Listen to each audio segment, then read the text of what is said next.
네, 안녕하십니까. 삶이 변하는 인문학 보성TV의 김보성입니다. 안녕하세요, 킬러건입니다. 네, 산고입니다. 네, 버십니다. 네, 저희가 오래간만에 풀포메이션으로 만났습니다. 아, 맞습니다. 제가 거의 1년 만에 그러니까요.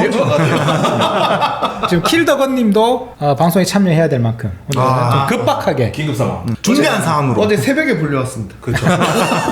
자, 긴급조치 1, 2, 3. 죄송합니다. 네. 어쨌든 비상계엄이라는 네. 네. 일이 있었기 때문에 일단 급하게 좀 카메라를 켜게 되었고 준비가 많이 안 됐기 때문에 지금 현재 그런데 무엇보다 비상계엄이라는 사태에 대해서 우리가 어떻게 생각하고 있고 이걸 어떻게 한번 이야기를 해야 하나라는 부분에서 먼저 카메라를 켜게 됐습니다. 네. 네. 어제 이제 대통령의 비상계엄을 우리가 같이 보면서 네. 네. 각자의 생각들이 조금씩 달랐던 것 같은데 저는 사실 조금 걱정과 두려움이 앞섰다 라는 생각이 있었거든요. 혹시 다른 분들은 느낌이 어땠습니까? 저는 걱정이 없었다. 없었다. 안 될 거다 분명히. 네. 아, 그런 생각이 있었다. 왜냐하면 예전에 사태 때하고는 지금 이제 인터넷 망 자체가 다르기 때문에 해외 서버 통해서 충분히 정보 공유도 가능하고 뭐 모집도 가능하고 하기 때문에 힘들 것이다라고 생각하고 있었어요. 저는. 또 다른 분은? 저 같은 경우에는 비상계엄이 오래 지속될 수 있겠다라는 생각이 있어요. 실제 물론 이제 현장 라이브 방송이라든가 상황을 많은 분들이 보면서 아실 수도 있겠지만 제가 방송 화면을 봤었을 때 가장 중요하게 생각한 거가 이제 계엄사령관의 포고. 근데 제 1번이 그거였거든요. 국회와 지역의회 집회라든가 정치 활동을 금지한다 맞아요. 라고 했었을 때 실제 비상계엄이 해제되려면 국회가 해제하는 그거를 이제 안건으로 상정하고 의결을 해야 되잖아요. 근데 만약에 집회 자체를 금지시켰다면 상당히 비상계엄 사태가 오래 갈 수도 있겠다. 와, 어떡하지? 라는 생각을 좀 했었던 것 같아요. 그래서 국회만 진짜 못 그렇죠. 왜냐면 이걸 들어갔어요. 없앨 수 있는 방법은 절차상으로 그거밖에 없어요. 상문이 못 됐어요. 저도 비슷한 것 같아요. 약간 두려움과 그런 게 좀 있었던 것 같아요. 그러니까 뭐랄까 진짜 50 때도 아니고 이런 생각도 있었고.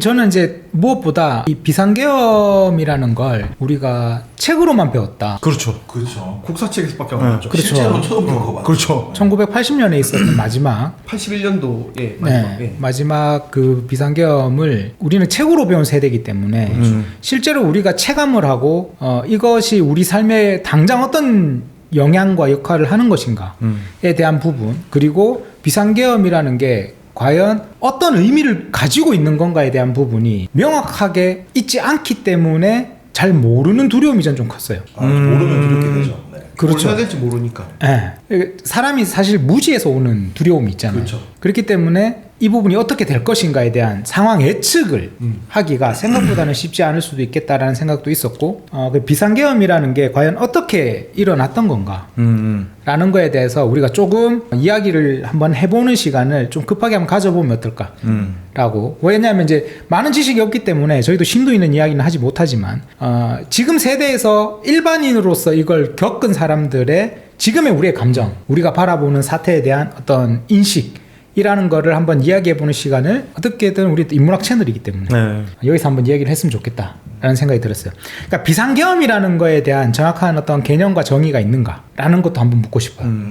그렇죠. 계엄이라는 것에 대해서 얼마만큼 알고 있느냐도 네. 좀 중요할 거니까. 난 이 계엄을 이렇게 생각한다라고 혹시 하고 싶은 말 있어요? 사실 저는 잘 모르겠습니다. 저희가 그냥 책으로만 배우고 그리고 뭐 최근에 서울의 봄이라는 영화도 개봉해서 영화에서 영화도 개봉했었고 그리고 뭐 옛날 영화로 따지면 뭐 화려한 휴가나 이런 식의 이제 계엄 관련된 5.18 관련된 뭐 군부 독재에 관련된 그런 영화들이 있잖아요. 그냥 영화를 통해서 봤기 때문에 그리고 아까 번님께서 말씀하셨지만은 지금 통신망이 잘 돼서 금방 퍼질 거다라고 했지만 어쨌든 저희가 본 거는 그 영화에 대한 그런 것들로만 생각했을 때는 사실 뭐 정확하게 뭐다는 없지만 잘 모르겠지만 거기에 영화에 비춰지는 아니면 책에서 봤던 그런 두려움은 있었다 정도 저는. 그렇죠, 그렇죠. 네. 그러니까 이게 거의 80년대 시대 속의 역사에서 배웠기 때문에 우리가 계엄이라는 부분을 바라보는 이미지가 굉장히 부정적이고, 네. 이건 군부 독재와 연결된 거고,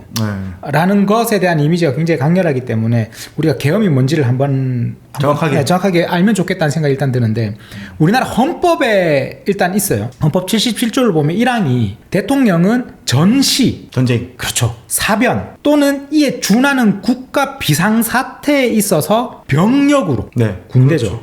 병력으로 군사상의 필요에 응하거나 아니면 공공의 안녕 질서를 유지할 필요가 있을 때 이럴 때는 법률이 정하는 바에 의해서 계엄을 선포할 수 있다라고 정해놨습니다. 그러니까 우리가 지금 계엄이 뭐다라고 하면 그 상황이다라고 우리가 알아야 돼. 아 이거 지금 대통령이 계엄을 선포한다. 지금 정말 위급한 상황입니다. 그러니까 나라가 크게 보면 포괄적으로 보면 지금 나라가 엄청나게 풍전등화구나라는 느낌인 거죠. 그러니까 우리가 단순히 영화 속의 80년대 군부 독재가 아니라 실질적으로 이 시대에도 계엄은 일어날 수 있다. 그렇죠. 그런데 그 상황이면 지금 현재 대통령이 계엄을 선포했을 때는 이 나라가 풍전등화의 상황이다. 요 정의를 듣고 나니까 제가 아까 뭐 영화에서 봤던 얘기가 했던 것처럼 그냥 계엄 그러면은 이 꼬르 군사 쿠데타 정도로 이렇게 생각됐는데 이게 들으니까 다르네요. 그렇죠. 그래서 그 부정적 이미지로 우리는 좀 두려움이 있는 거지. 네. 그런데 실제 계엄은 이런 거다. 그렇기 때문에 지금 우리가 전시 상황인가? 아니죠. 아니면 그에 준하는 어떤 사변이 일어났나 우리 지금? 아니죠. 네. 네. 그러면 이거에 준하는 어떤 비상사태인가 우리나라가? 아니죠. 근데 그 전시라는 개념이 좀 애매하게 그렇지. 걸리는 전시일 부분이 수 조금- 있긴 하지. 네, 지금 남북이 일단 휴전 중이긴 한데 그렇죠. 그런데 그거는 문재인 정권 때 네. 종전 협의하지 않았나요? 종전 협의가 됐나요 그때? 네, 그러면 이제 전쟁은 이제 휴전이 아니고 종전이 되는 종전이 된 거네. 근데 이제 북한이 요번에 그걸 파기했죠. 아, 그랬구나. 북한이 잘못한 건가요? 북한이 헌법 개정을 했잖아요. 아 그래서 이제 주적으로 삼겠다. 이렇게 북한이. 다른 국가다라고 얘기했죠. 그래서 약간 좀 뭐 그런 게 좀 전시일 수도 있다. 근데 그쪽 입장에서는 근데 제가 알기로는 이런 이제 계엄 같은 경우에는 이런 그 지금 사막고래님이 얘기하신 것처럼 국가 비상 사태가 발생했을 때 다만 이제 비상 사태가 발생했다고 해서 바로 계엄이 되는 것도 아니고 이게 완전히 진짜 비상 사태가 발생해서 국가가 정말 위험해졌을 때 최후의 수단으로 할 수 있는 게 계엄인 걸로 알고 있거든요. 그렇죠. 아까 말씀드렸다시피 헌법에서 이러한 사태일 때 사변 나거나 하면 그렇죠. 병력으로 수단이 군대 병력을 활용해야 돼. 병력으로 군사상의 필요에 응해야 되는 정도인가라는 거죠. 그러니까 지금 만약 북한이 이렇게 뭐 종전 우리가 바꿨다 하더라도 약간 이거를 예방하는 차원이라든가 어떤 비상사태가 일어날 것 같아 라고 해서 계엄을 할 수 없는 걸로 알고 있어요. 그건 사실 계엄이 아니라 국가 방위를 더 철저히 해야 되는 거지. 북한 뭐 그렇죠. 진돗개 하나 그러니까 계엄을 할 수는 없는 거니까. 그래서 군대를 동원해서 우리의 그 공공의 질서, 지금 사회 질서를 유지해야 될 정도인 거. 아 그럼 이게 평소에는 왜 우리 시민 안전이나 질서 정의를 경찰이 담당하고 있고 그렇죠. 요게 딱 발동되는 순간 그게 이제 군으로 군대로 넘어간다. 군사상, 군사상 군대로 넘어가는 거죠. 군이 우리의 치안을 담당하게 된다. 그렇죠. 예, 그 정도이니까 계엄은 그런 거다라는 오늘 거죠. 치킨 먹고 잘 자고 있어. 군대가 이것을 하게 되는 순간 무장 병력입니다. 군인들. 그렇죠. 그렇죠. 무기가 들어가게 실질적으로 이제 어떠한 가장 극강의 폭력을 행사할 수 있는 단체잖아요. 그렇죠, 그렇죠. 그러니까 사람의 생명을 없앨 수 있는. 총뿌리가 적에게 있는 군대가 군대는 원래 그런 거잖아요. 무기를 적으로 향하는 군대가 안녕과 질서를 내부로 아군에게. 돌려야 될 정도의 질서 파괴 상황인가라는 거기 때문에 이게 헌법 77조 1항에서 말하는 계엄을 선포할 조건인 거죠. 이건 진짜 최후의 마지막 카드인 것 같아요. 그리고 2항은 계엄은 비상계엄과 경비계엄으로 한다라고 되어 있습니다. 그런데 우리가 이번에 발동시킨 것은 비상계엄이죠. 네. 비상계엄입니다. 그리고 3항이 비상계엄이 선포됐을 때는 법률이 정하는 바에 의해서 영장제도, 언론, 출판, 집회, 결사의 자유, 정부나 법원의 권한에 관하여 특별한 조치를 할 수 있다 그래요. 권한을 뭔가 제한한다거나 할 수 그렇죠. 있는 거네요. 이게 우리나라는 국민의 기본권? 인권이라고 하죠. 기본권이죠. 요 인권이 보장되고 있는데 이 인권과 기본권을 제한을 해버리는 거죠. 언론, 집회, 내가 말을 할 수 있는 자유, 뭐 어떤 소통할 수 있는 자유도 제한을 해버리는 거야. 야 모이지도 말고 너 마음대로 움직이지도 말고 말하지도 마 이렇게 언론 되죠. 통제까지 들어가는 거. 그러니까 영장 없이 영장 없이도 따라와. 야 너 의심스러운데 일단은 구금을 하고 제가 아는 계엄법은 3년 이상 또 구속을 할 수 있는 걸로 알고 있거든요. 야 이거 위험하다. 그리고 언론 특히 야 너 그 방송 꺼. 이런 거기 때문에 이걸 전부 다 군대에서 통제를 하게 되는 상황이. 왜냐하면 아까 말했던 1항의 그 정도의 국가 비상 사태에서는 충분히 해야 된다. 네. 지금 전시다. 사변이 일어났다. 이 정도면 어쨌든 국민을 하나의 힘으로 단합을 해서 철저하게 전시면 해야 해볼 되는 거죠. 만하죠. 전시면. 전시면 솔직히 국가 총동원이잖아. 모든 국가 영역이 다 모여야 되니까. 그리고 사항은 계엄이 선포됐어. 네. 계엄을 선포한 때에는 대통령이 네. 지체 없이 국회에 통보를 해야 됩니다. 그렇지. 알려야 된다는. 그렇죠. 네. 국회 지체 없이 해야 돼요. 그렇죠. 그러면 이번에 국회에 지체 없이 통보를 했는가? 또 봐야 되는 거죠. 이건 헌법에서 규정한 거고. 그리고 도항에서는 국회가 제적 의원 과반수의 찬성으로 이거 계엄 해제해야 된다. 아, 네. 어제 일어났던. 어제 일어났던. 계엄의 해제를 요구한 때에는 대통령은 이를 해제할 수 있다가 아니라 하여야 한다. 해야만 하는 거. 무조건. 이거는 의무조항이죠. 왜냐하면 국회는 바로 국민의 대표들. 입법부이기 때문에 국민의 대표로서 네. 이 계엄은 타당하지 않다. 그래서 과반수 이상이 하면 대통령은 해야만 하는 해제를. 네. 그래서 대한민국 헌법 제77조가 말하는 계엄이 이런 거가 바로 비상계엄이다라는 겁니다. 우리는 이걸 지금 다 겪은 겁니다. 하룻밤에. 단 몇 시간 만에 했거든요. 그렇죠. 진짜 단 몇 시간 만에. 155분에 네, 계엄. 그럼 이 안에 많은 것이 숨어 있을 거예요. 그렇죠. 우리는 이제 그걸 판단해 봐야 되는 거죠. 국민으로서. 그렇죠. 이 조건에 부합하는가. 그리고 이 절차를 따랐는가. 라는 것이 우리 국민들이 봤을 때는 필요한 부분이 될 것이다 라고 저는 생각이 들었거든요. 알고 가야겠죠. 그래야 어제 가졌던 막연한 두려움이 우리는 없고 우리가 스스로 생각하고 판단을 할 수 있어야 된다는 거예요. 헌법이에요. 네. 헌법은 국민의 기본권, 국가의 근간을 만드는 법이기 때문에 다른 법하고는 다른 정당한 권리를 주장할 수 있게 되는 거니까. 그러니까 우리가 사실 생각보다 너무 어제 처음 겪은 일이라서 우리가 역사책으로만 보고 영화로만 보다가 우리 현실에서 직접 계엄, 특히 그 중에서도 비상계엄이라는 그 계엄을 겪었는데 생각보다 관가하는 건 아닌가. 이걸 너무 우리가 그렇게 심각하게 생각하지 않는다는 것 자체가 제가 말한 두려움이 거기 있었다. 아니 어제 자다 깨서 생방송을 보는데 네. 유튜브에 이제 보면 댓글 기능이 있잖아요. 네. 그 이게 좀 아, 맞아요. 좀 네, 맞아요. 내일 학교 안 가도 되나요?부터 뭐 회사 안 가나요? 막 장난식으로 이렇게 올라오는 게 좀 보이더라고요. 아, 꽤 많더라고요. 그래서 야 이게 네. 내가 아는 계엄은 이게 아닌데 그래서 약간 좀 경각심을 좀 가져야 되지 않겠나라는 생각도 좀 들고 그렇더라고요. 그렇죠, 그렇죠. 그래서 이게 제가 방송을 하자라고 했던 이유도 이런 거죠. 우리가 계엄이라는 게 특히 그 중에서도 비상계엄, 이 비상계엄이라는 거를 우리가 지금 우리 현장이 우리가 섰버렸어. 타인에 의해서. 겪은 세대가 됐죠. 이제 우리가 비상계엄을 겪은 세대가 돼버린 네. 거지. 그러니까 이거에 대해서 우리가 한번 고민해 볼 수 있는 굉장히 우리 삶에서는 특별한 지금 일이 발생한 거다.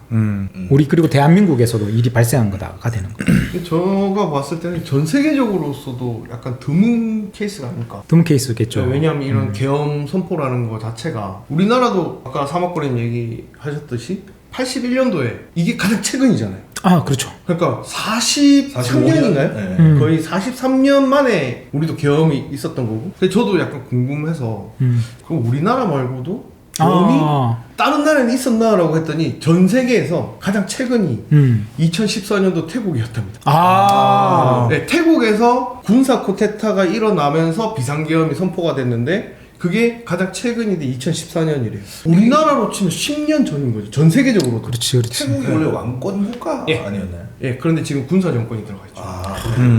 자, 그리고 계엄법이라는 게 있어요. 계엄법. 이 계엄법의 2조 1, 2, 3항에 아까 말씀드렸던 비상계엄과 경비계엄이 뭐가 다르냐가 나옵니다. 비상계엄이든 경비계엄이든 계엄은 아까 말씀드렸던 전시, 사변 또는 이에 준하는 국가 비상사태 시에는 계엄이죠. 그래서 이걸 전제로 하되 비상계엄은 적과 교전 상태에 있거나 어제 발령된 비상계엄이죠. 네네네. 네, 이 비상계엄의 조건입니다. 적과 교전 상태에 있거나 사회 질서가 극도로 교란되어서 행정이나 사법 기능이 수행이 아예 안 될 때. 폭도들이 국회를 장악하고 점거하고 막. 진짜 그런데 솔직히 이 정도 되려면 우리나라 그 행정 그 다음에 사법 기관에 테러가 있어요. 마비가 일어나요. 그래서 실제 여기 뭐 장차관급이 암살을 당한다든가. 왜냐면 그래서 이제 결정권자가 없어진다든가 아니면 컨트롤 타워 뭐 대통령이 암살당했다든가 옛날 박정희 대통령이 암살 당했듯이 바로 약간 그런 정도가 있지 않으면 아닌 거 아닌가. 라는 생각이 들거든요. 왜냐면 극도로 혼란해야 되니까. 그렇죠. 그리고 경비계엄은 사회 질서가 교란이 되었어. 그런데 일반 행정기관에서만으로는 치안을 확보할 수 없을 때를 경비계엄으로 합니다. 그러니까 경찰만으로는 안 돼. 그렇죠. 군이 좀 도와줘. 그래서 군이 개입을 하는 거구나. 군이 보조로 개입을 해줘야 돼. 왜냐면 버스로. 경찰은 무장병력이 아니니까. 그렇죠. 그럴 때 경비계엄을 하는 거지. 근데 우리가 어젯밤에 나왔던 건 비상계엄이죠. 네. 그러면 우리가 여기서 고민해봐야 되는 겁니다. 그런 사태였는데. 교전 사태였는가. 그러니까 저는 이제 여기서 대통령의 비상계엄 선포를 보니까 포고령도 내려왔고 했을 네. 때 보니까 그렇게 생각하는 것 같아. 사회 질서가 극도로 교란돼서 지금 행정이나 사법 기능이 수행이 곤란하다. 진짜 그렇게 믿으시는 것 같더라고. 근데 요거는 저는 대통령, 그러니까 윤석열 대통령 좀 어떤 생각하에 그렇게 판단했는지 모르겠지만 제가 생각했을 때는 곤란하다 정도로는 계엄이 선포되면 안 된다고 생각해요. 실제 마비가 돼야. 그러니까 이게 우리가 일을 하기 너무 곤란해 힘들어가 아니라 실제로 아무것도 못할 정도 마비가 돼야 선포되는 게 계엄이 아닌가? 등본조차 못 돼야 계엄이 할 수 있는 건가. 그게 아닌가라는 생각이 좀 들어요. 지금 계엄을 그렇게 비상계엄은 그러니까 종합해보면 그런 거죠. 전쟁이거나 아니면 사변이거나 아니면 그에 준하는 어떤 국가 비상사태야. 이 국가 비상사태. 네네네. 근데 이 국가 비상사태가 사회 질서가 극도로 교란해서 행정과 사법 기능이 수행이 안 돼. 인 경우라고 판단하고 했다. 비상계엄을 선포한 것 같다. 대통령의 입장에서는. 대통령 입장에서는. 그래서 뭐 종북 네. 세력이다. 네. 국가 반국가 세력이 있다. 파렴치한 교란 세력. 라고 이렇게 해서 어제 비상계엄이 선포된 건 아닌가라고 하는데 저는 이제 여기서 굉장히 이제 두려움의 한 축에 있었던 것은 아까 우리가 하셨다시피 진짜 교전 상태, 네. 완전한 대혼란 상태 속에서 군사를 동원해서 국가 질서를 잡으려고 하는 게 계엄이잖아요. 네. 계엄은 정말 한 리더로서 함부로 내릴 수 없는 게 바로 계엄이다라는 생각이 들어요. 그러니까 저는 계엄이 내려졌다는 것 자체가 이 사회 분위기 그리고 사회를 이끌어가는 여러 리더들의 생각에 있어서 이게 지금 우리나라에서 실현됐다는 게 두려웠어요.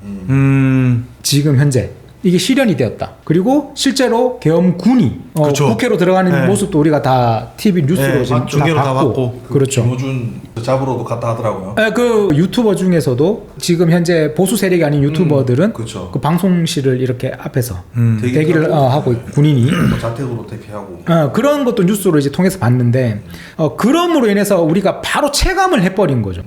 그래서 한순간에 우리 삶이 군이라는 그리고 아까도 말씀드렸다시피 우리가 어떤 죄를 지어도 영장이라는 게 발부되고 네. 예, 그렇게 해야 되는데 그 모든 것이 없이 경찰도 아니야. 군인이 이제 재판으로 들어가. 계엄령이 선포됐으니까. 그렇죠. 영장 그러니까 없이 그냥 바로. 우리는 잠깐이지만 그 세상에 지금 발을 담궜다 뗀 거라는 거지. 네. 이게 진짜 자칫 하면 큰일 날 뻔했다고 생각은 들더라고요. 맞아요, 국회 맞아요. 진입했을 때 만약에 지금은 아직 법이 이제 국회 전체 의석이 반 이상이 돼야 된다. 과반수가 네. 돼야 되죠. 만약에 과반이 못 들어가면 그러면 진짜 이어졌겠죠. 이어졌겠죠. 그때는 무슨 일이 일어날지 몰랐던 거죠. 그 부분에서 좀 두렵더라고요. 그렇죠. 그렇기 때문에 우리가 겪어보지 못하고 책으로만 봤던 시대의 이야기. 특히 우리가 인문학 컨텐츠를 할 때도 저는 항상 그 고민이었거든. 책으로만 보고 고전을 이야기하지만 내가 그걸 실제로 겪어보지 못한 사람으로서 이 얘기를 해도 되나? 라는 그 고민이 항상 있던 사람으로서 이 계엄이라는 걸 몸으로 겪었을 때 오는 떨림 이라는 건 저는 생각보다 어제 좀 많이 떨렸다. 그러니까 막 내 잡아가면 어떡하지라는 공포가 아니라 그거보다 좀 더 떨렸다라는 생각이 들어요. 심장이 두근거렸어요. 계속. 저희는 일단 근데 일단 중계 화면을 보고 또 이제 서울에서 떨어져 있는 대구에 있다 보니까 또 근데 서울 사람들은 더 이랬을 거 아니에요. 그럼요. 현장에 있던 사람들은 가까이 집회를 하시는 분들이나 그렇죠. 그리고 들었던 게 내가 이 계엄에 대해서 너무 잘 모른다. 그 생각이 되게 무지에서 오는 두려움도 컸어요. 제 스스로. 그래서 빨리 우리 멤버들하고 같이 이걸 한번 해봐야겠다 내일. 안 그래도 그 뭐지 실시간 검색어 1위가 비상계엄이었다고. 그러니까 사람들이 그만큼 맞아요. 우리가 사실 접할 수 없는 정보잖아요. 그렇죠. 역사로 배우고 영화로만 보던 거예요. 자, 어쨌든 이렇게 해서 이제 여러분과 함께 나누고 싶은 정보가 바로 이 계엄법 2조에는 아까 말씀드린 것처럼 비상계엄과 경비계엄의 차이가 뭐냐 이런 것이 있다. 그리고 5항에는 2조 5항은 대통령이 계엄을 선포하고자 할 때는 국무회의의 심의를 거쳐야 한다 라고 되어 있습니다. 네. 그러니까 지금 대통령이 계엄을 선포한 게 어젯밤 10시쯤이었잖아요. 네. 그렇죠. 이때 국무회의 심의를 하고 선포를 한 것인가, 이게 우리 국민으로서는 또 봐야 할 부분인 거죠. 절차상에 적법했는지. 그렇죠. 그게 국무총리와 이런 사람들과 함께 지금 이런 상황이다. 계엄을 해야 한다라는 거를 심의를 했는가. 이게 계엄법 2조 5항에 있는 부분입니다. 그렇게 해서 통과됐다. 그러면 계엄법 제4조에 의해서 계엄의 선포를 통고해야 됩니다. 네. 그러니까 대통령이 계엄을 선포했을 때는 아까 말씀드렸다시피 헌법에도 나와 있듯 지체 없이 네. 국회에 통고를 해야 되는 네. 거죠. 그리고 제5조 계엄이 선포되고 나면 계엄 사령관을 임명합니다. 그리고 계엄 사령부를 설치해야 돼요. 그래서 계엄 사령관은 현역 장성 중에 국방부 장관이 추천한 사람을 국무회의 심사를 거쳐서 대통령이 임명하는 순서로 계엄 사령관이 임명됩니다. 보통 참모총장이지 않나요? 아니에요. 다 다른가요? 다르죠. 왜냐하면 서울에 보면 영화에서는 실제로 그 전두환 씨라고 해야 되죠? 전 대통령 보면. 아, 전두환이라고 하면 되죠. 그렇죠. 그럼요. 고. 고 전두환. 전두환 씨 같은 경우에도 실제로는 참모총장이 아, 아니고 맞아. 예, 밑에 그 투스타 맞아. 했잖아요. 투스타였네. 맞다. 예. 이렇게 해서 이 계엄 사령관이 임명이 되면 이 계엄 사령관은 제6조에 의해서 국방부 장관의 지휘 감독을 받습니다. 국방부 장관의 지휘 감독을 받고 다만 전국을 계엄 지역으로 한다. 국지적 계엄도 가능하거든요. 맞아요. 네. 계엄 지역을. 네, 근데 우리 대한민국 전부 계엄 지역으로 한다라고 했을 경우에는 대통령이 직접 지휘 감독을 할 필요가 있을 때 직접 지휘 감독을 합니다. 네, 어제 선포된 비상계엄은 전국이었잖아요. 그렇죠. 전 진짜 지역이었죠. 국가 원수가 되는 거네. 그럼 대통령의 지휘 감독하에 계엄 사령관이 계엄 관련된 진짜 별다섯 개 되는 거네요. 네.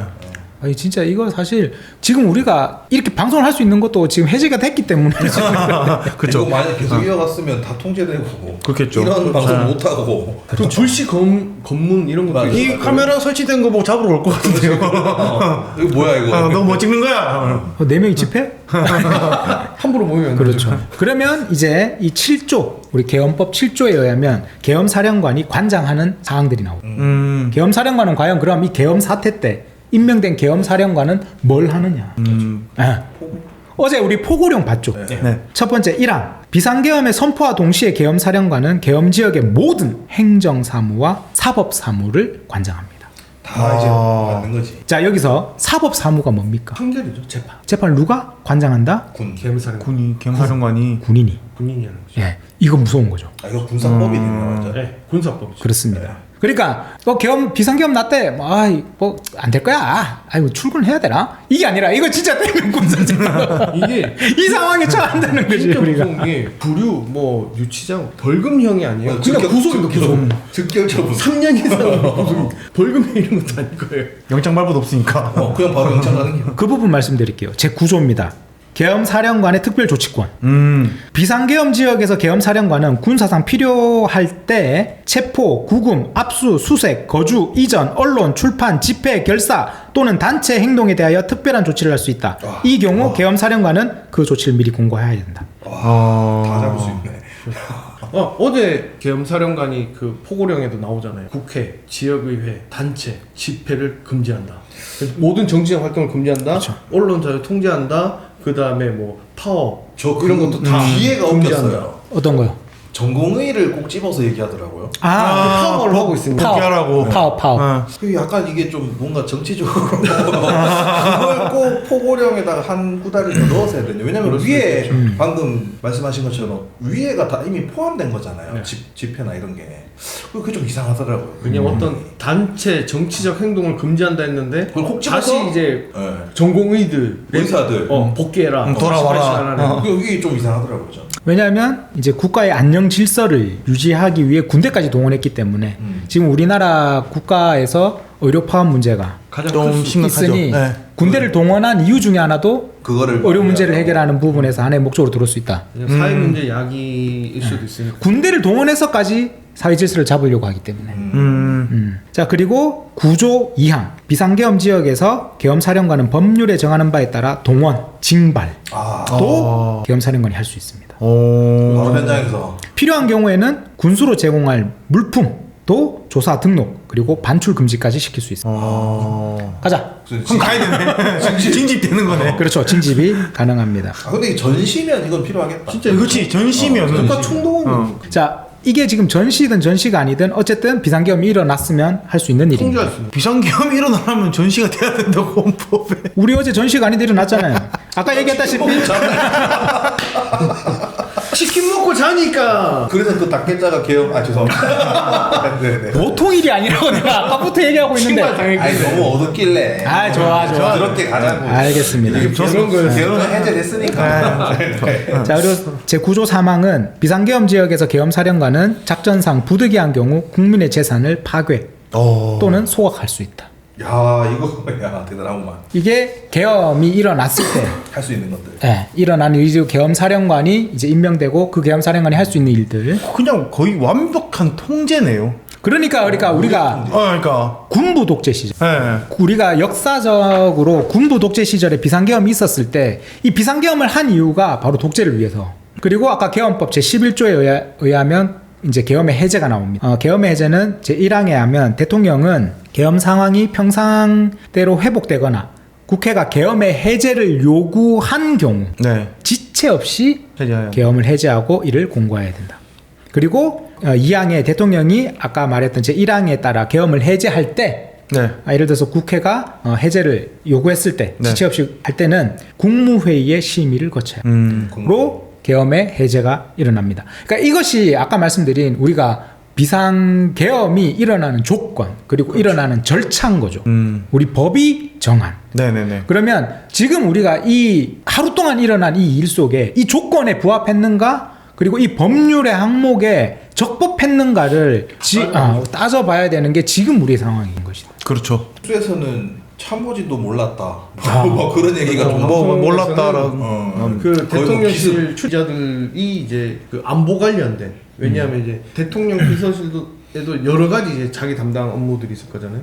거기서 안보 관련된 비서진들에게도 물어봤었을 때 다들 잘 모른다라는 대답을 했다고 안보 쪽에서도. 어제 MBC랑 SBS에서 그렇게 기자들이 이야기를 하는 걸 방송에서 봤거든요. 이제 지금 우리 12월 3일에 있었던 이 계엄 그 4일까지 넘어가죠. 사실 그렇죠. 이제 새벽이 지났기 네, 때문에 네. 뉴스나 수많은 자료와 정보에 의해서 여러분들이 많이 보실 건데 저희가 전달하고자 하는 부분은 참 우리는 어떻게 느꼈는가 일반인으로서 그리고 저는 무엇보다 진짜 몰라서 알고 싶은 부분을 좀 최대한 빨리 나와 같은 고민을 하시는 분들에게 전달했으면 좋겠다라는 것과 저는 생각보다 계엄은 두려운 거다.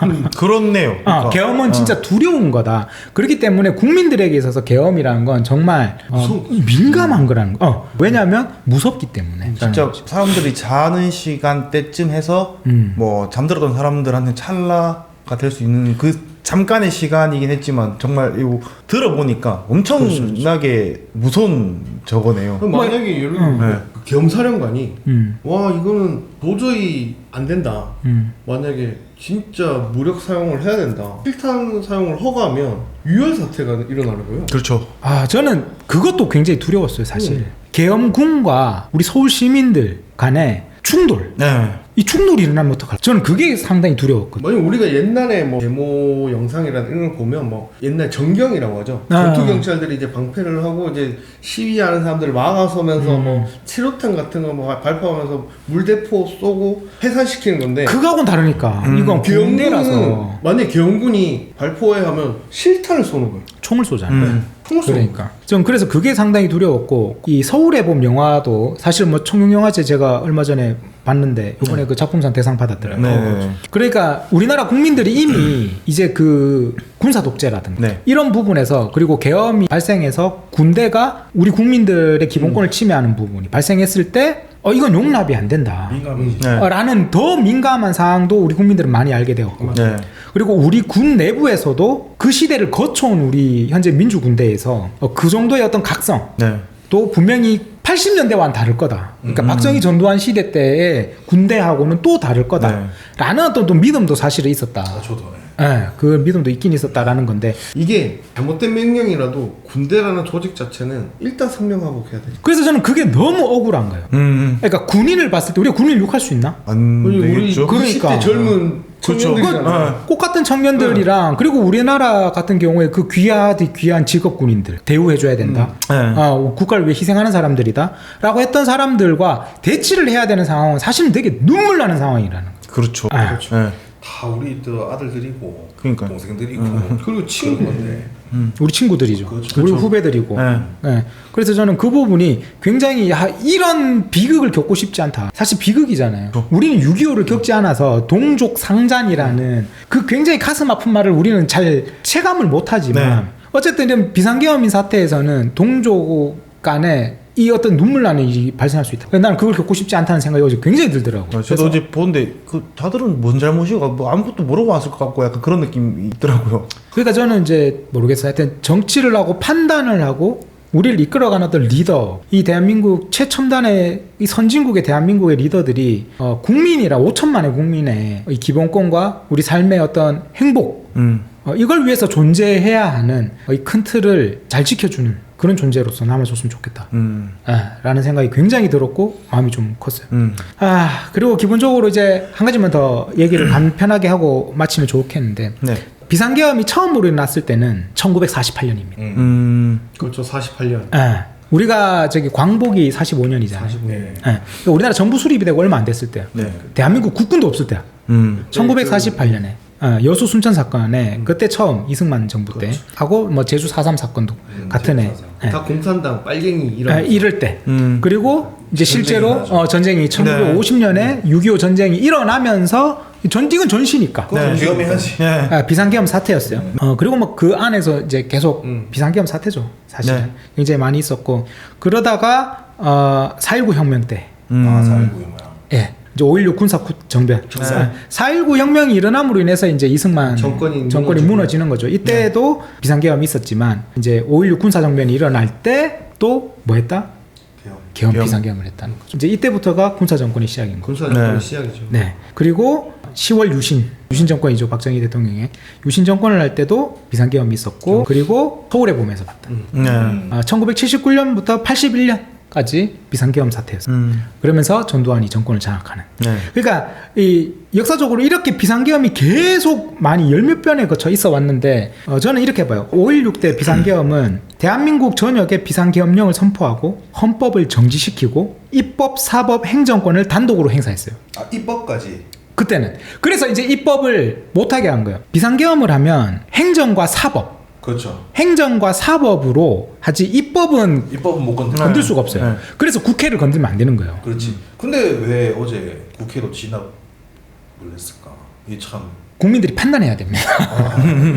헌법이 이 비상계엄에 입법부, 즉 의회, 국회를 건드리지 못하게 한 건 이 역사 때문에 그래요. 그렇죠. 개헌을 한 거죠. 네. 이때 5.16 군사정변 때 입법, 행정, 사법을 단독으로 행사합니다. 그러면서 10월 유신 때도 대한민국 전역에 비상계엄령을 선포하고 유신 헌법을 만들고. 헌법을 정지시키고 입법, 행정, 사법을 단독으로 행사합니다. 그리고 전두환 때 1980년 5월 17일 날, 우리 5.18이죠. 예, 네. 5월 17일 날 전국에 비상계엄을 선포하고 헌법을 일방적으로 정지시키고 입법, 행정, 사법을 단독으로 행사해요. 자, 그러니까 지금 제가 말씀드린 공통점이죠. 그러니까 가장 마지막에 있었던 1980년도 5.18 있었던 그 비상계엄 때까지 그 전부터 있었던 모든 비상계엄의 공통점이 뭐다? 전국에 비상계엄을 선포하고 두 번째는 헌법을 정지시키고 세 번째는 입법, 행정, 사법을 단독으로 행사했다. 네. 이게 비상계엄을 했을 때 있었던 일이기 때문에 네. 우리가 지금 비상계엄이라고 했을 때 느끼는 그 공포감과 두려움이 군부 독재에서 비상계엄을 했던 바로 이 과정을 우리가 학습으로 알고 있기 때문에 왜냐면 이게 무조건 다 독재로 갔으니까. 그렇기 때문에 군사정권이라는 건 상당히 무서운 거다. 그러니까 이번엔 굉장히 사실 그래서 이 대한민국 그래도 이 민주주의 대한민국이 지금 선진국으로서 피를 흘리지 않았다. 비상계엄에 라는 것이 얼마나 다행인가. 자, 이제 계엄이라는 사정적인 정의를 한번 말씀드리고 우리가 한번 맞춰보면 좋을 것 같아요. 네. 아까 우리 얘기했잖아요, 그죠? 전시 또는 사변 등 비상 사태에 있어서 행정권, 사법권을 계엄사령관이 행사하는 제도입니다. 입법권이 없고. 포함되지 않는다는 네. 거죠. 그래서 국회는 건드리면 안 되는 거다. 법령에 근거해서 시행되는 정상적인 계엄 시에는 입법권은 국회가 행사합니다. 그렇지.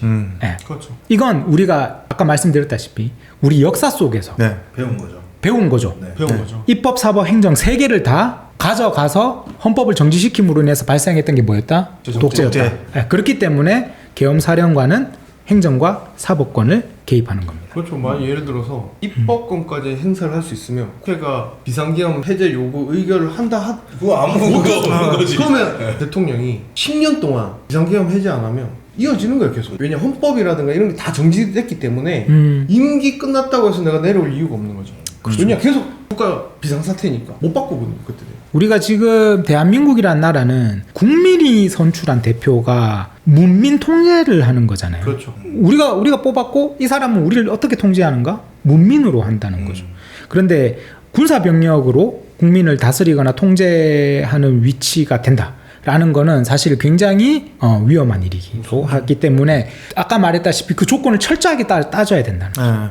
조건을 철저하게 따져야 돼. 그리고 뭐 일선 경찰이나 이런 공권력으로 통제가 안 될 정도의 극심한 혼란인가? 이 지금 우리나라가 그걸 잘 봐야 된다. 그 소요가 있나? 이 행위가 지금 우리 국가에서 벌어지고 있는 건가? 했을 때 필더가님이 말씀하신 것처럼 최후의 수단으로 최후의 수단으로 군대를 배치할 수 있다. 이것이 바로 계엄이라고 한다라고 말합니다. 그러니까 우리가 지금 이 계엄이라는 것에 대한 어떤 사전적 정의 그리고 이런 내용이었구나 무서운 거거든요. 비상계엄 지역 안에서 아까 범죄가 발생하면 재판이 군법회의로 들어가. 군법은 이게 굉장히 무서운 일입니다. 어쨌든 우리가 현재 우리 역사의 현장이 우리가 있어 버렸어. 이미 겪어 버렸어. 이 계엄이 옳다 그르다를 떠나서 저는 무조건 그 생각입니다. 시민이 군사 권력과 충돌하면 시민의 생명권이 침해된다. 네, 그렇죠. 그러니까 여기서 할 수 있는 수단은 빨리 뭐 본회의로 들어가가지고 빨리 정리. 해제. 국회의원으로서 해야 할 일을 해야 한다라는 거지. 무엇보다 우리가 정치인들이라는 분들이 해줬으면 하는 건 국민의 기본권을 보장해줄 수 있는 신뢰를 가진 사람들이 난 정치인이라고 생각. 뭐 어쨌든 190석이지만 만장일치가 났다는 거는 조금 이게 여야 할 거 없이 그런 의견을 내줘서 참 오랜만에 뭐랄까 국회가 통합된 아름다운 모습을 본 것 같아서 그 통합된 그 행위가 너무 아름다워요. 어쨌든 이런 역사 현장 속에서 우리가 비상계엄이라는 것이 무엇이었냐라는 것과 이런 비상계엄이 일어날 때 절차가 어떻게 되느냐. 그러니까 국민이 이런 거를 좀 많이 알고 있어야 되고 이런 경험을 통해서 그리고 비상계엄이라는 게 정말 최후의 수단이구나 라는 것도 우리가 확실히 인지를 하고 있어야 돼요. 예. 그래서 우리 국민들도 이걸 좀 더 알고 있자라고 생각을 합니다. 일단 이렇게 해서 긴급하게 12월 3일에 있었던 일을 한번 해봤습니다. 이렇게 해서 그만 마치고 뭐 사실 바로 급하게 준비하고 하느라 뭐 자료나 우리가 여러 깊이 있게 하지는 못했는데 있는 그대로의 우리 이야기와 이걸 좀 솔직히 한번 해보자라는 의견이 더 컸고 기본적인 정보를 한번 우리 좀 더 알아보자. 저도 되게 좀 알게 된 것 같아요. 저도 마찬가지. 다음 컨텐츠는 또다시 재밌는 걸로 신나고 재밌는 걸로 그리고 이제 우리 컨텐츠를 위해서 저희가 공간을 아예 새로 바꿨기 때문에 저희가 사옥을 바꿨기 때문에 또 다양한 공간에서의 컨텐츠가 또 나올 것 같습니다. 그래서 더 다양하게 한번 해보겠습니다. 자 이렇게 해서 오늘 이제 오래간만에 우리 킬더건님까지 포함한 풀포메이션 한번 가봤습니다. 급하게 하느라고 마이크도 지금 다 다르고 장비 좀 사주세요. 이렇게 하고 마치겠습니다. 자 다음 시간에 또 찾아뵙겠습니다. 다 같이 인사드리고 마치겠습니다. 인사드리겠습니다. 감사합니다.